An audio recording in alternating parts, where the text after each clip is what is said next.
Malaga Radio. Freshly squeezed. The juice on all the daily events along the coast. With just a little bit of zest. If you are looking for museums, exhibitions, and cultural discoveries around Malaga and the Costa del Sol between Monday the 24th and Sunday the 30th of August, this is your guide. And this week, I do not think the useful question is simply, which museum shall we visit? No, because there is far too much for that. A better question might be, how would you like to encounter the art? Something enormous, something you can touch, something centuries old, something inside a building that changes the whole experience? Exactly. And let us start in Malaga City, because the Museo Picasso Málaga has something that is very easy to picture. Joana Vasconcelos has an exhibition called Transfiguración, and this is not delicate little work sitting quietly on a wall. It uses textiles, crochet, embroidery, and familiar materials, but at a scale that changes them completely. Which is particularly interesting because of where you are seeing them. The Museo Picasso is inside the Palacio de Buenavista with its stone architecture and historic spaces, so you have soft materials, color, and enormous contemporary forms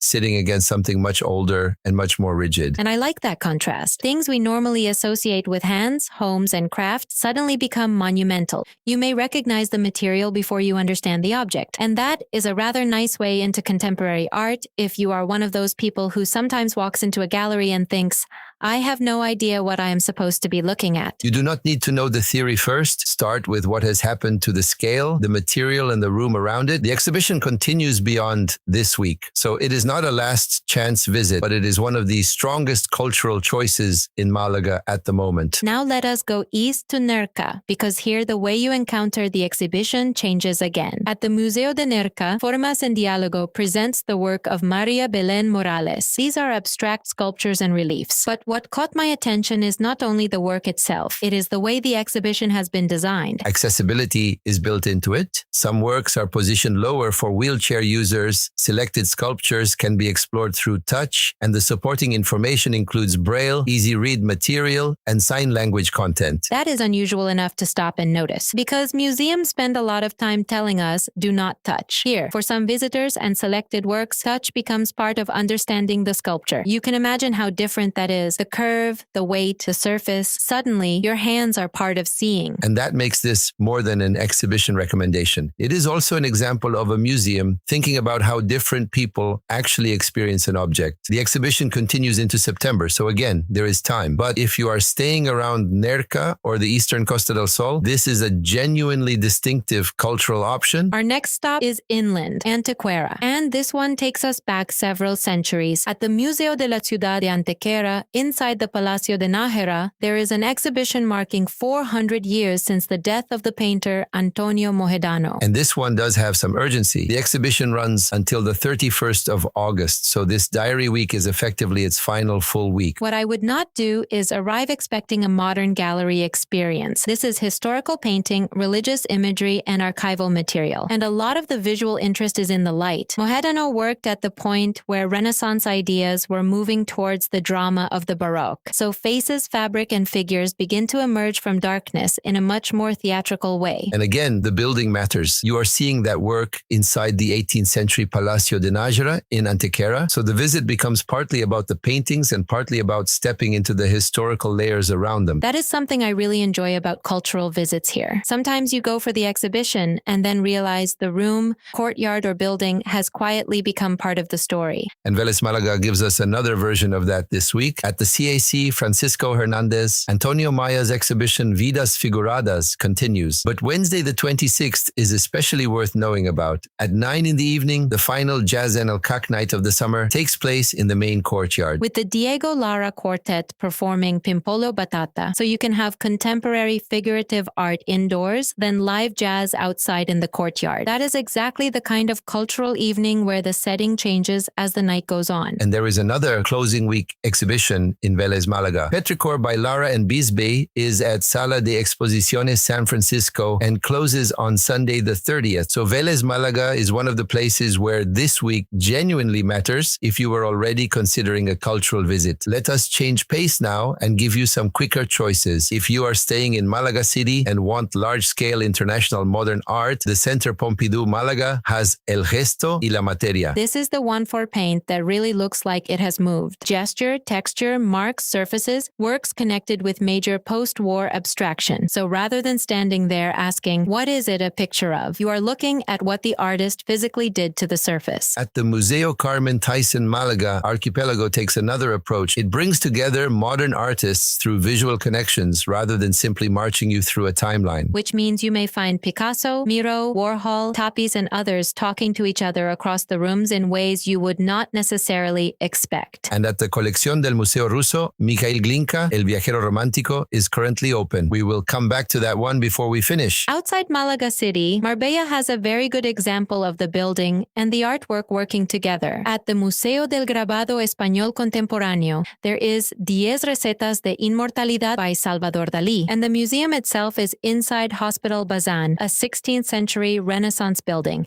So again, not just Dalí in a white gallery, you have surrealist graphic work and an unusual object book inside a much older architectural setting in Marbella's historic center. Then in Estepona, the Centro Cultural Mirador del Carmen has De la Figura a la Materia by Alejandro Herman. That is a very different visual experience. Charcoal, pigments, mineral oxides, rougher materials, and surfaces. And nearby at Casa de las Tejerinas in Plaza de las Flores, Marta Zaragoza's Sigilos, Los Guardianes del Cielo, works with geometry, symbolism, and color. So if you are based in Estepona, there are several cultural stops without needing to make Malaga City the default answer. And there are some smaller discoveries in the Axarquía and eastern side of the province as well. Frigiliana has Comatia. Macharabiaya has work by Enrique Queipo at the Museo de los Galvez. And in Rincón de la Victoria, Papel y Seda. Memoria Taurina de Málaga is at Casa Fuerte de Vélez-Málaga and closes on Sunday the 30th. Those are useful if you prefer smaller local exhibition spaces rather than the major institutions. And that last one is another genuine closing this week option. Before we finish, I want to go back to Glinka because this is my little discovery for this episode. The Russian composer. The Russian composer, Mijaíl Glinka, traveled through Spain in the 19th century, but he was not simply collecting postcards and moving on. He listened to local musicians, rhythms, and folk traditions. And what he heard in Spain began to influence the music he wrote. Which is the idea behind the current exhibition at the Colección del Museo Ruso in Málaga. It brings together manuscripts, maps, and historical material, but also uses modern digital interpretation to reconstruct something of that journey. And I think that is a wonderful way to think about culture here. We often talk about Malaga through the artists who were born here, Picasso obviously, but sometimes the cultural story works the other way around. Somebody arrives from somewhere else, hears something, sees something, and leaves changed. And then that influence travels with them. Exactly. A piece of Andalusia ends up somewhere you would never expect it. And perhaps that is why cultural travel matters. Not because you need to understand every painting, sculpture, or composer. Sometimes it is enough to notice one thing you did not know before. So that is culture and exhibitions for Monday, the 24th through Sunday, the 30th of August. In Malaga, there is monumental textile work at Museo Picasso, post-war abstraction at the Pompidou, major modern collections at Carmen Thyssen, and the Glinka exhibition at the Russian collection. In Nerja, you can experience sculpture through accessibility and touch. Antequera gives you centuries-old painting in a historic palace. Vélez-Málaga brings art and live jazz together. And Marbella, Estepona, Frigiliana, Macharabiaya, and Rincón de la Victoria all give you reasons to look beyond the biggest museums. As always, check current opening hours and live visitor information before traveling, particularly for smaller galleries and bookable activities. Use malagaradio.net for the current places and details. And if culture is only one part of your holiday, that is exactly why the weekly diary is split into separate guides. There is festivals and traditions, food and hospitality, music and nightlife, and sports and outdoors as well. Or start with what's on Costa del Sol this week for the short overview. Listen at malagaradio.com, and you can also find Malaga Radio podcasts on the major podcast platforms. And for the things that changed during the week, join us on Freshly Squeezed. Hasta luego. A bientôt. Malaga Radio.